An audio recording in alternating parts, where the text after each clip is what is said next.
What's up, guys? It's Joe with Logan Party 4Runner here behind the camera. Today I wanted to show you the skid plates that I've picked up for our 4Runner from LFD Off-Road. If you're not familiar with them, they're a really awesome company. They're in Denver, North Carolina, which is relatively local for me. I was able to drive down and pick these up. They're only less than 2 hours away, and I'm really excited about them. Now, I bought them raw steel and I painted them myself with Steel It up there. I'm going to talk about it in just a second, but I wanted to tell you the process that I went through to get these coated. I wasn't able to video it, but from raw steel, I wiped them down with acetone right here before I did anything else. Wiped them down with acetone. Got a lot of residue off of the metal, and then I sanded them all with an orbital sander with 36 grit sandpaper, and that roughed up the metal nicely, which is what Steel It recommends. If you can't sandblast it, you need to sand it with 36 grit. Some of these, weird areas like this, I hit them up with a grinder wheel to try and get them roughed up a little bit. And once everything was roughed up nicely on all sides, I wiped them down again with acetone, and then just wiped them down with a dry cloth, and then I sprayed this Steel It on there. If you're not familiar with this stuff,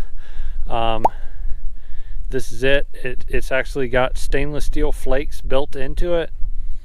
So it's supposed to have really good corrosive resistance, supposed to be super durable. And another cool thing about it is it is weldable. You can weld directly onto this and then just touch up over it because it's actually got steel in it. So it's super expensive. It's about $30 a can, and they only sell it in gray and black.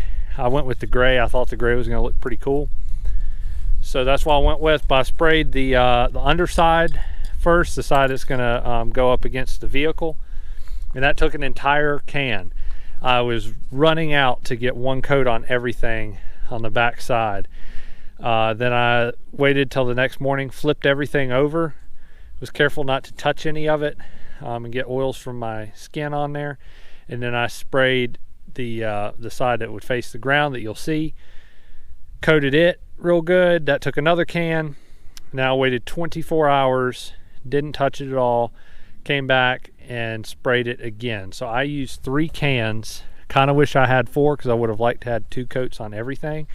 But I turned this one. This is the underside, and this only has 1 coat, and I wanted y'all to see that. This is what 1 coat looks like. These that you both see have 2 coats, so you really can't tell a lot of difference. It seems like even the one with just the 1 coat looked pretty good. There's no primer involved. Hello, Joanna. Apparently Joanna's coming to help out.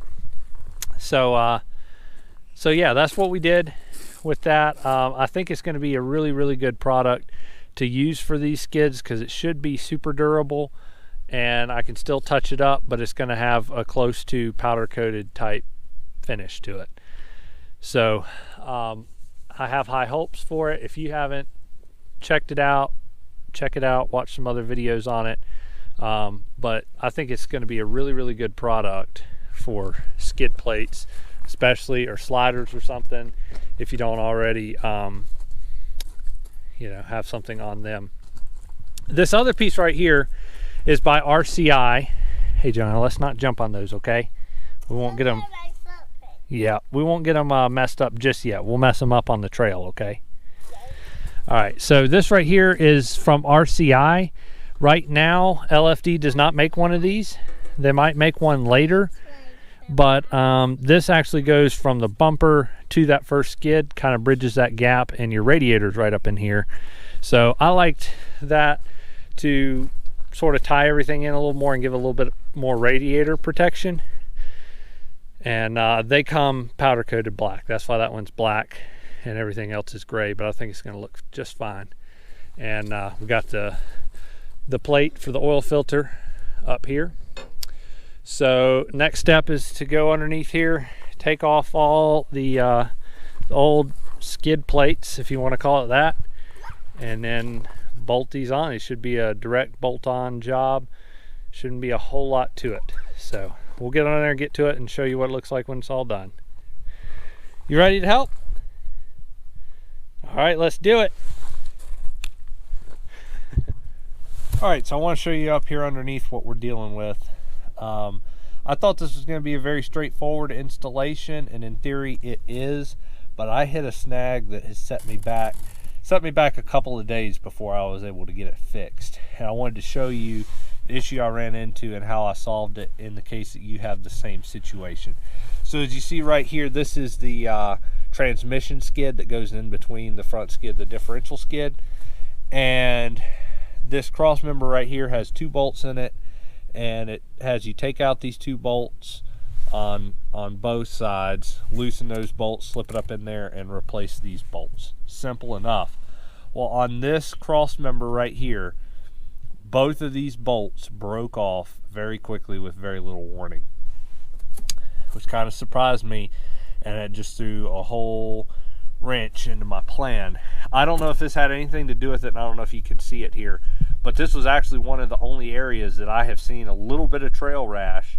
This is actually taken a hit, and it bent these little wings here, and even a couple of the bolt heads had a little nick on them. I don't know if taking a whack off road may have weakened the bolts or anything. I'm not sure if that had anything to do with it, but when they broke, this thing shifted a little bit, and to get to the rest of the bolts, I had to take it all the way off, and I actually had one of these break too. The other one came out, so I had to take this piece all the way off. So then what I was left with was a bolt shaft that was hanging down a pretty good little ways. So I wanted to try and break that off flush with this piece of frame so I could drill it out easier. And as soon as I hit it one time, I realized that the frame is not threaded, but there was actually a nut brazed onto the backside here, and just one hit to the shaft of the bolt hanging out broke the weld or brazing straight off, and the whole nut and remaining bolt shaft just poof disappeared. So I actually did that to both of them, and then what I did is I measured the hole, and then I had to go out and buy the corresponding tap, which was a M10 by 1.25, and I was able to tap that hole without having to drill it out any further, and bought the appropriate bolt, and it was still small enough that it would go through the holes in the skid plate. I had to widen these out just a touch, had to drill it out just so it would fit a little better, and then since I broke this one and I tried to drill it out unsuccessfully, and the other bolt was kind of in bad shape, so I took the bolt that they supplied for this to put back here, and then I have 2 bigger bolts. If you can see that these are quite a bit bigger heads than the 2 over here, but that got everything working, and I'm back on track now. I'm going to do the transfer case skid. All right, guys, well, here it is. This is the finished product. Already got a little mud on them. You see all the way under there. Nice and protected. Looking really sharp as well. Take you around, show you the other side.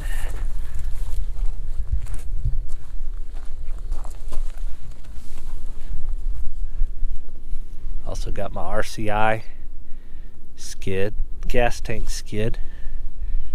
But there it all is. They weren't too bad. That bolt over there on the back side of the transfer case skid was the hardest one by far. If you had like a electric or a air ratchet, that would be the way to go, because there's just no way to get in there and turn it. I was only able to get about 1 click at a time with my socket, but they're in. Alright, so one thing I wanted to show you guys, I'm not endorsing Steelit in any way. I'm not sponsored by them. I paid for the product, all that good stuff. And I wanted to give you an honest look at this stuff. And I really did everything in the world I could to do a good job and follow the directions. They recommend sandblasting. I couldn't sandblast them, but they said, you know, 36 grit sandpaper is a good alternative. I did that. I put on the 2 coats. I don't know about the thickness. I don't know how a layman is supposed to, you know, get that thickness gauge thing. All you can do is spray it on and feel like it's good and move on. But I don't know if you can see right here and also right in here. When I had to fight this skid up under here and slide it, and these things were sliding around and it was metal on metal, it rubbed the Steelit completely off right there. I mean, that's a little strip of bare metal.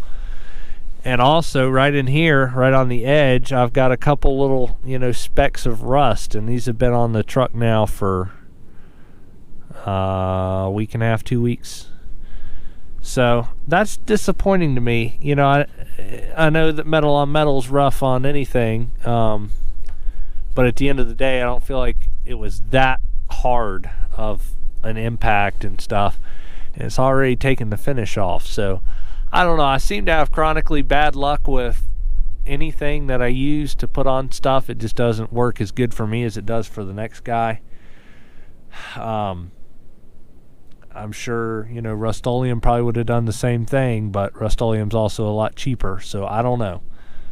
Jury's still out on this. We'll give it a year or two and see how they look, and I guess that'll be a little better test. But, you know, just right off the bat here, I'm seeing a couple things that are a little disappointing to me. So I just want to show that to you. But I really want to thank you again for watching this video. I hope you got something out of it. Definitely recommend LFD Off-Road and their skids. They're super high quality folks. So definitely check them out. I'll have a link in the description for the skid plates that I used. And thank you again for watching. Please hit the like button on the video. Please subscribe to the channel, so you can help us out in growing our channel and getting more content out there. And we will see you on the next one.